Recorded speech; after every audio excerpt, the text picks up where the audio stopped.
వచ్చిందా ఇట్లా కూర్చో ఎందుకు నాన్న అని చెప్పలేదు మొత్తం నీకు అర్థం కావట్లేదా నాన్న చూడు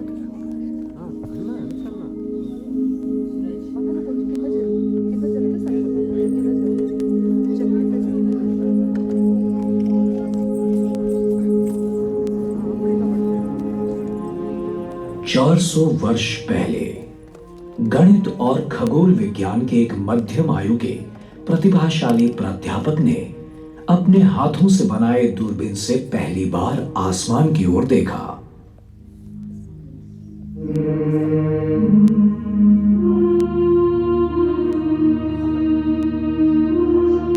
रात के उस आसमान को देखकर सभी लोगों की तरह गैलीलियो गैलीली ने भी आश्चर्य जताया। उन्हें लगा शायद उन्हें चांद तारों का और बेहतरीन नजारा होता। कुछ ही समय पहले जहाजों जैसी दूर की चीजों को नजदीक से देखने के लिए दूरदर्शक यंत्रों का आविष्कार किया गया था। गैलीलियो ने एक ज्यादा शक्तिशाली दूरदर्शक यंत्र बनाया और उसे ऊपर की ओर घुमाया। क्या वो दूरबीन उन्हें विश्व की वो चीजें दिखा पाई जो खाली आंखें नहीं देख पाती? गैलीलियो पहले मनुष्य थे जिन्होंने चांद पर होने वाले पहाड़ों और गड्ढों को देखा। उनसे पहले लोगों का मानना पर गैलीलियो के दूरबीन ने स्पष्ट रूप से दिखा दिया कि उसकी सतह पृथ्वी की सतह जैसी है। जब उन्होंने अपनी दूरबीन बृहस्पति ग्रह की ओर घुमाई तो उसके चारों ओर चार छोटे तारों को देखकर वो हैरान हो गए। पहले उन्हें किसी ने नहीं देखा था। दूसरी रात तारों ने जगह बदल दी थी। फिर उन्होंने निष्कर्ष निकाला जो सही था कि वो तारे दरअसल बृहस्पति के आसपास चक्कर लगाने वाले चांद थे। लोग हमेशा आसमान में दिखने वाली उस रहस्यमय चमकीली रेखा को उसका फीका सफेद रंग देखकर आश्चर्य जताते हैं जिसे हम आकाशगंगा कहते हैं। वो क्या था? क्या गैलीलियो शायद ये ढूंढ निकाल सका? वो अनगिनत तारों से बनाया गया था जो इतने फीके थे कि दूरबीन के बिना उन्हें देखना मुश्किल था। गैलीलियो को यह एहसास हुआ कि वो सूरज थे, बिल्कुल हमारे सूरज की तरह, पर काफी दूरी पर थे।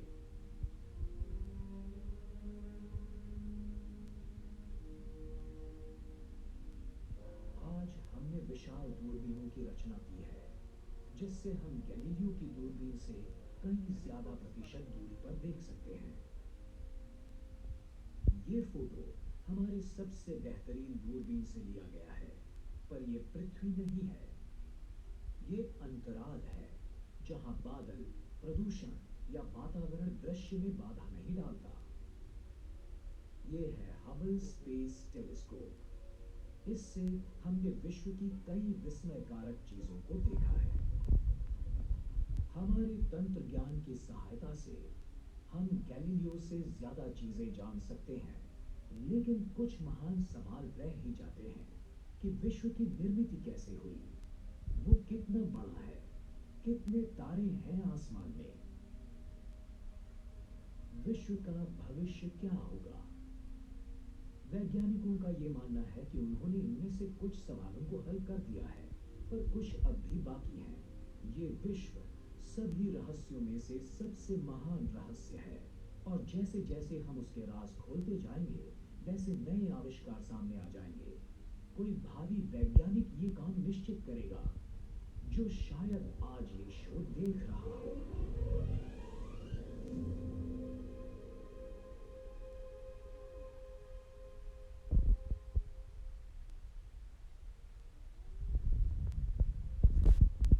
आज के विज्ञान का अनुमान है कि विश्व की आयु लगभग 14 अरब वर्ष है।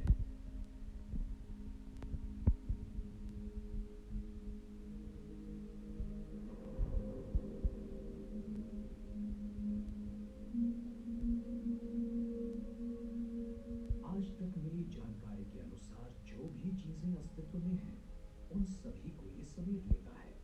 अति सूक्ष्म परमाणु से लेकर पूरी पृथ्वी तक, सूरज और अन्य ग्रहों से लेकर लाखों करोड़ों तारों और अरबों आकाश गंगाओं तक, हर जगह हर चीज में है ये विश्व एक न सुलझने वाले रहस्य की तरह है। मानवीय इतिहास में घटी आश्चर्यजनक घटनाओं का स्रोत है ये। पिछले कई युगों में हम में से कुछ विद्वान व्यक्तियों ने विश्व के रूप के बारे में कई सिद्धांत पेश किए हैं, अपने पूर्वजों की कल्पनाओं को विस्तृत रूप देकर।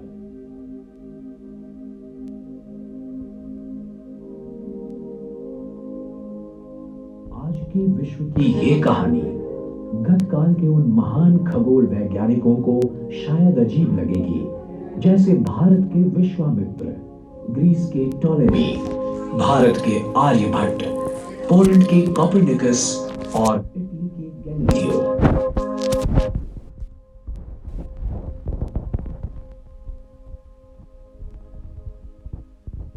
विश्व की शुरुआत कैसे हुई, इस बारे में हमें ठोस जानकारी नहीं है। कुछ लोग मानते हैं कि उसकी निर्मिती बहुत सालों पहले हुई थी और कुछ मानते हैं कि वो पहले से ही अस्तित्व में था।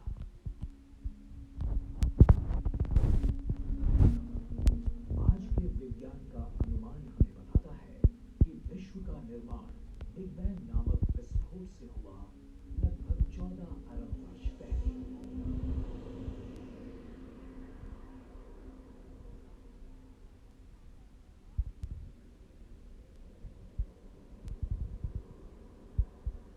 इस सिद्धांत के अनुसार विश्व का पूरा द्रव्य एक छोटी सी गोली के आकार की किसी वस्तु में केंद्रित हुआ होगा। अचानक किसी कारणवश उसमें धमाका हुआ और एक विश्व का निर्माण हुआ, जो भयंकर तप्त और बढ़ते हुए आकार का था, जो बाद में धीरे धीरे ठंडा हो गया। जब उसका जन्म हुआ तब वहां सिर्फ ऊर्जा और गुरुत्वाकर्षण ही था। उस ऊर्जा में से कुछ ऊर्जा का रूपांतर हुआ भौतिक पदार्थों में। प्रारंभिक भौतिक पदार्थों में से जन्म हुआ मूल तत्वों का। पहली 30 मिनटों में ही हाइड्रोजन और हीलियम का निर्माण हुआ। बाद में जब तारों का निर्माण हुआ तब उनमें से अन्य मूल तत्वों की निर्मिती हुई। लाखों वर्षों तक विस्तारित और प्रक्रिया के बाद विश्व ने अपनी प्रारंभिक अवस्था से बाल्यावस्था में प्रवेश किया। उसके बाद बहुत सारी दिलचस्प घटनाएं घटने लगी। गुरुत्वीय आकर्षण से कुछ भौतिक पदार्थ इकट्ठे हुए और यहाँ-वहाँ घने गुच्छों में बिखर गए।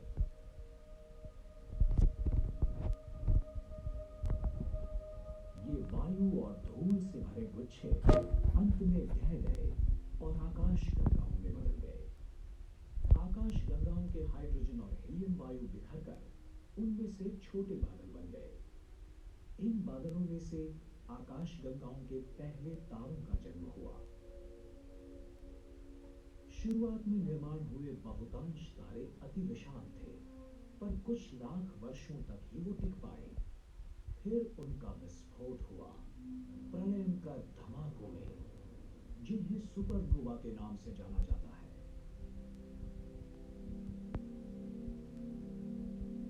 जीवन के लिए आवश्यक मूल तत्वों का निर्माण इन विशाल तारों के आंतरिक भाग में हुआ। जब उनका विस्फोट हुआ तब ये मूल तत्व आंतरतार की कड़ी शीतलता में फेंके गए। इन सुपरनोवा के विस्फोटों ने दूसरी पीढ़ी के तारों के निर्माण की प्रक्रिया की शुरुआत की।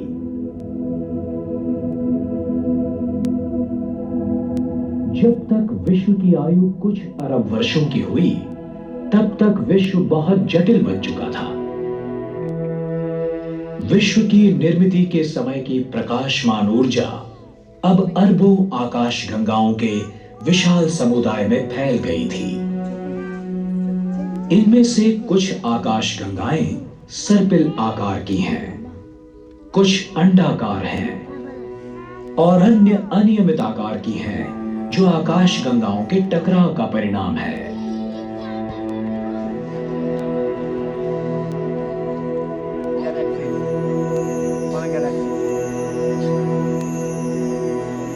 तारों की कई पीढ़ियों ने एक के बाद एक जन्म लिया। जीवन के लिए आवश्यक कार्बन, ऑक्सीजन और लौह जैसे मूल तत्वों की निर्मित की गई। अंततः उनका नाश हुआ। जैसे जैसे विश्व लाख वर्षों में आकारमान में बढ़ता गया, वैसे वैसे वो पतला और विरल और ज्यादा ठंडा होता चला गया। सैकड़ों वर्षों पहले हमारा ये मानना था कि पृथ्वी ही विश्व का केंद्र है।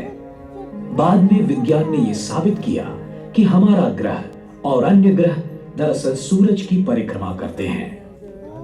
आज हम जान चुके हैं कि सूरज खुद एक तारा है, उन 4000 लाख तारों में से जिनसे आकाशगंगा बनती है। पर हमारी आकाशगंगा जो अनगिनत तारों से बनी है, वो भी छोटी लगती है जब हमें यह महसूस होता है कि वो भी विश्व की अनगिनत आकाशगंगाओं में से केवल एक ही है। हमारे इस आकाशगंगा का निर्माण अरबों वर्षों पहले एक बड़े धमाके के बाद हुआ। मतलब अंदाजन 13.2 अरब वर्ष पहले। उसके सबसे प्राचीन तारों की आयु अंदाजन 10 अरब वर्ष है और सबसे नए तारे कुछ करोड़ों वर्ष की आयु के हैं। वास्तव में छोटे तारों का जन्म हर दिन होते ही रहता है। हमारा सूरज मध्यम आयु का तारा है। उसकी आयु है 4.5 अरब वर्ष। वायु और धूल से भरे एक बादल से उसका जन्म हुआ, जिसे हम सोलार नेबुला के नाम से जानते हैं। एक विस्फोटक तारे की मृत्यु हुई और उसमें से सूरज का जन्म हुआ। एक विनाश होते तारे के विस्फोट से निकली कंपन लहरों से सौर मंडल की निर्मित की शुरुआत हुई। उस बादल से निकले वायु और धूल की अधिकांश मात्रा से सूरज की निर्मित हुई और थोड़ी सी धूल और वायु इकट्ठी होकर सूरज के चारों ओर से छल्लों का तथा मलबे का निर्माण हुआ। इन छल्लों का बहुतांश द्रव्य इकट्ठा होकर उनमें से बुध, शुक्र, पृथ्वी, मंगल, गुरु, शनि, यूरेनस, नेपच्यून जैसे ग्रहों का निर्माण हुआ। द्रव्य के कुछ बचे कणों से प्लूटो जैसे छोटे ग्रह, ग्रहिका और धूमकेतु बने। 8 ग्रहों में से तीसरा ग्रह पृथ्वी एक ऐसे क्षेत्र में स्थित है जहां जीवन विकसित हो सकता है। शुक्र की तरह वो सूरज से इतना भी नजदीक नहीं है जहां पानी उबलता रहता है, और वो इतना दूर भी नहीं है जहां पानी का बर्फ बन जाए, जैसे कि मंगल। पानी जल रूप में जीवन विकास के लिए और उत्क्रांति के लिए आवश्यक है। शुरुआत में पृथ्वी काफी तप्त थी। वहां वातावरण का अभाव था। यथावकाश बाहरी सतह ठंडी होकर सख्त पपड़ी जैसी हो गई, जिसका अंतर्भाग पिघली हुई शीला से बना था। कई जगहों पर पपड़ी फाड़कर अंदरूनी द्रव्य बाहर आया और ज्वालामुखी बन गए। इनमें से तप्त लाल रंग का लावा और वायु बरसने लगे। इन वायुओं ने पृथ्वी का पहला वातावरण बनाया। एक सिद्धांत के अनुसार शुरुआत के इस वातावरण में स्थित बादलों से हजारों सालों तक अविरत बरसात हुई और महासागर बन गए। दूसरा सिद्धांत ये बताता है कि पृथ्वी पर स्थित पानी के समूह विशाल धूमकेतुओं के आघात से बने गड्ढों में बर्फ के टुकड़े पिघलने से बने।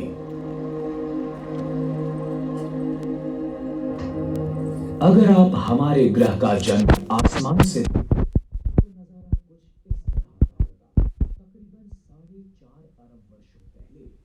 सूर्यमंडल के घनीभूत होने की प्रक्रिया शुरू हुई। 2000 करोड़ वर्षों के बाद पृथ्वी का निर्माण हुआ। 3000 लाख वर्षों बाद पृथ्वी पर वातावरण और महासागर बन गए। फिर 5000 लाख वर्ष बीत गए और नीले हरे रंग के शैवाल के रूप में जीवन के आदिम रूप प्रकट हुए। 5000 लाख वर्ष और बीत गए और जीवाणु तथा वनस्पति अस्तित्व में आए। उसके बाद करोड़ों वर्षों की कालावधि के दरमियान अधिक से अधिक जटिल जीवों का निर्माण होता रहा, पहले समुद्र में और बाद में जमीन पर।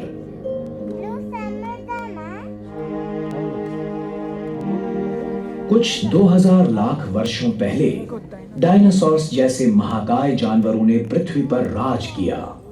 फिर 700 लाख वर्ष पहले एक बड़ी ग्रहिका के विस्फोट से पैदा हुए मौसमी बदलाव के कारण उनका विनाश हुआ और सस्तन प्राणियों की उत्क्रांति की शुरुआत हुई।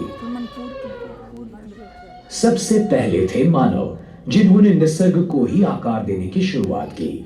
हमारे पूर्वजों ने पत्थरों से हथियार बनाए, आग का उपयोग किया और खेती करना सीख लिया।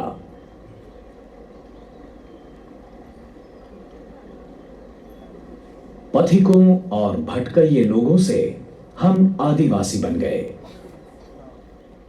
जैसे जैसे जीना आसान हुआ, वैसे लोगों को आसमान की ओर देखने का ज्यादा समय मिलने लगा। रात के आसमान में दिखने वाले तारों के फैलाव को देखकर हमारे पूर्वजों ने परिचित आकार तथा प्रतिमाओं की कल्पना की, जिन्हें हम नक्षत्र कहते हैं। आज हम जान गए हैं कि पूरे आसमान में 88 नक्षत्र हैं।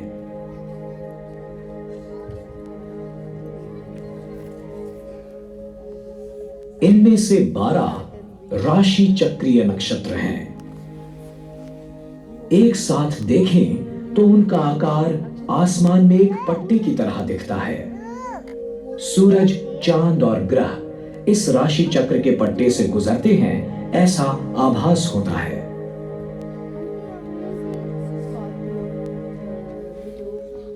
ठंड के दिनों में आसमान में सबसे सुस्पष्ट दिखने वाला नक्षत्र है आर्द्रा, ओरायन यानी शिकारी।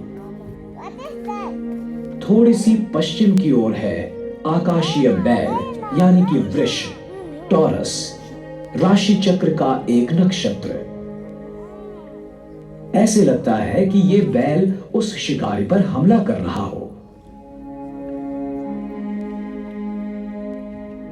नारंगी रंग का एक विशाल तारा रोहिणी यानी कि एल्डेनबरन इस बैल की आंखों की जगह होता है।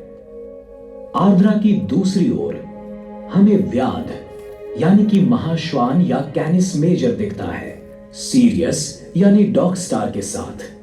सीरियस आसमान का सबसे चमकदार तारा है और वहां ऊपर है पपी डॉग, कैनिस माइनर।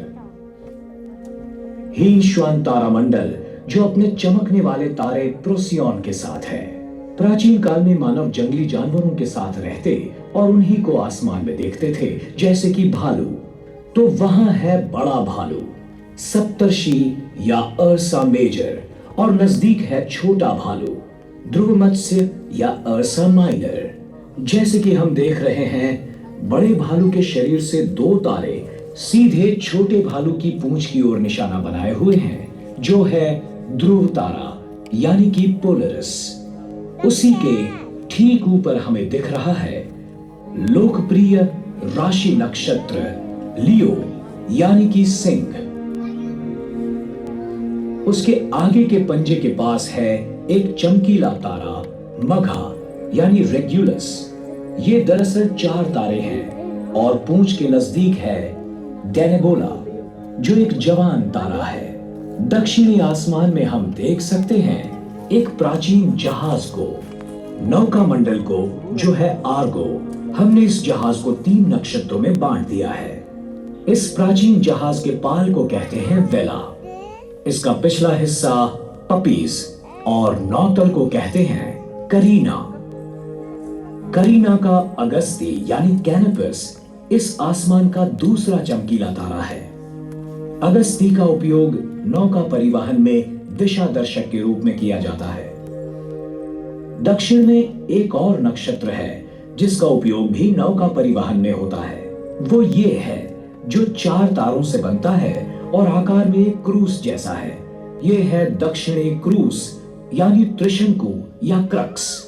त्रिशंकु घेर रहा है एक सबसे बड़ा नक्षत्र नर्तुरंग यानी सेंटोरस को। लोगों को लगता था ये तारे एक सेंटोर के आकार में हैं, जो आधा मानव आधा घोड़ा था। नर्तुरंग के पिछले खुर में आसमान का तीसरा चमकीला तारा अल्फा सेंटोरी है, जिसके नजदीक है प्रोक्सिमा सेंटोरी। जो हमारे लिए रात के आसमान का सबसे नजदीकी तारा है। यहां ग्वाला नक्षत्र में बूटीज द हर्ड्समैन में हमें दिखता है स्वाति तारा यानी आर्कटरस, जो चौथा चमकीला तारा है। आसमान का पांचवा चमकीला तारा पूरब की ओर से उदय होते हुए दिखता है। यह है अभिजीत यानी वेगा, जिसका खगोल विद्या विशारदों ने सूरज से भी ज्यादा अभ्यास किया है।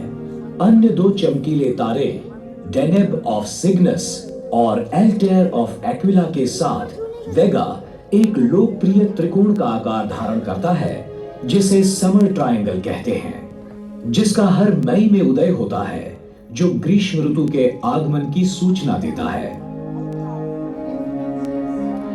किसी भी समय आसमान की ओर नजर करते हुए हम अपनी आंखों से देखते हैं लगभग 3000 तारे, जिनमें से कुछ ज्यादा चमकीले होते हैं, कुछ फीके और कुछ को तो हम देख ही नहीं पाते। हमारी आकाश गंगा में मौजूद 4000 लाख से भी ज्यादा तारों का ये एक छोटा सा हिस्सा है। विश्व की विशालता को व्यक्त करने के लिए हम प्रकाश वर्ष यानी लाइट ईयर इस शब्द का प्रयोग करते हैं। मतलब एक वर्ष में प्रकाश जितना अंतर काटता है वो। हमारा सौर मंडल आकाश गंगा के केंद्र से 3000 प्रकाश वर्ष दूर है। नग्न आंखों से हमें सबसे दूर दिखती है एंड्रोमीडा आकाश गंगा, जो हमसे 20 लाख प्रकाश वर्ष दूर है। और ये एंड्रोमीडा हमारी सबसे नजदीकी आकाश गंगा है। उसके परे 100 अरब से भी ज्यादा आकाश गंगाएं हैं, जो अरबों प्रकाश वर्ष दूर तक फैली हुई हैं।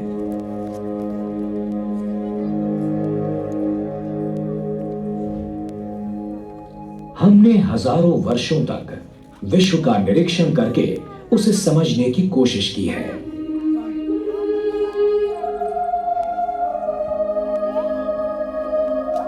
आज हम शक्तिशाली दूरबीन तथा कंप्यूटर्स का उपयोग करते हुए विश्व का एक सुबोध चित्र बनाने की कोशिश में लगे हैं।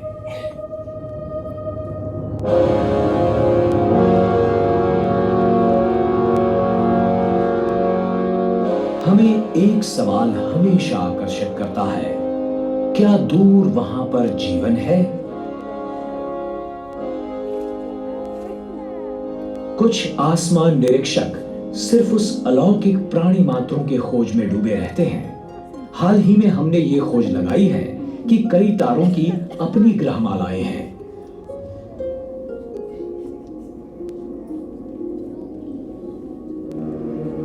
कुछ खगोल वैज्ञानिकों के अनुमान से विश्व में ऐसी अरबों जगह होंगी जहां जीवन संभव हो सकता है, पर अभी तक तो हमें विश्व में अन्य कोई जगह ऐसा कोई सबूत नहीं मिला है।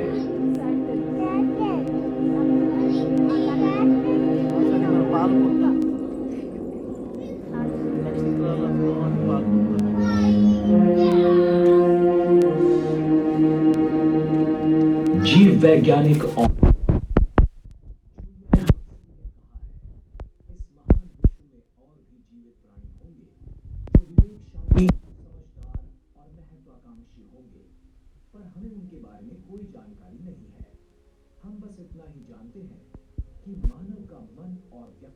अद्वितीय है और वो इस विश्व को प्राप्त हुई सबसे उच्चतम चीजें हैं।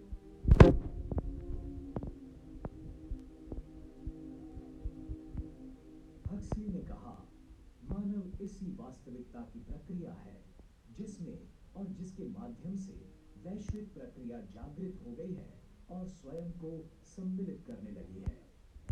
यानी कि विश्व हमारे बिना अस्तित्व में नहीं रह सकता। जो भी हमारे सामने प्रतीत हो रहा है, हम उसमें स्वेच्छा से शामिल हुए हैं। हम इस असाधारण पैमाने के विश्व के छोटे से भागीदार हैं। बड़ी अजीब बात है कि इस विश्व ने हमें हिस्सेदार बनाया है।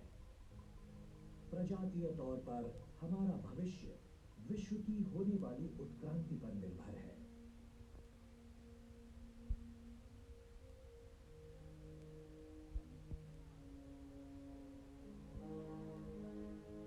आने वाली सदियों में पृथ्वी का ऋतुमान काफी मात्रा में बदलने की संभावना है। जो महाद्वीप एक दूसरे से अलग हो रहे हैं एक दिन एक दूसरे से टकरा सकते हैं। इस टकराव में पुराने पर्वत नष्ट होकर नए उभर सकते हैं।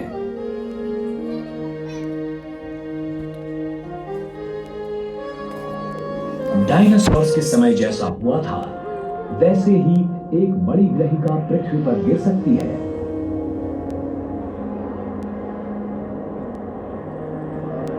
कुछ नजदीकी तारों का नाश होगा तो कुछ नए तारे जन्म ले सकते हैं।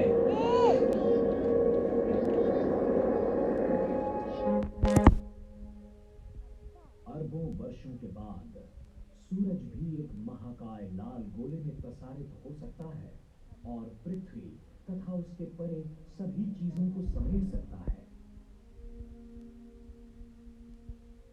अतीत में कुछ खगोल वैज्ञानिकों ने सिद्धांत रचा था कि हमारे बढ़ने वाले विश्व की गति में बाधा आ सकती है, वो रुक सकता है और वो डह भी सकता है।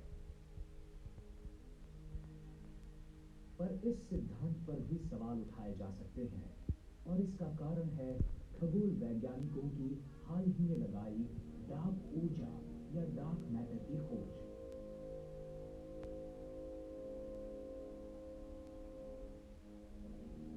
वो डार्क मैटर क्या है इसके बारे में हमें सही जानकारी तो नहीं है, पर हम इतना जानते हैं कि विश्व का बड़ा हिस्सा इनसे बनता है और ये साबित करती है कि विश्व केवल आकार में नहीं बढ़ रहा बल्कि उसकी गति भी तेज हो रही है।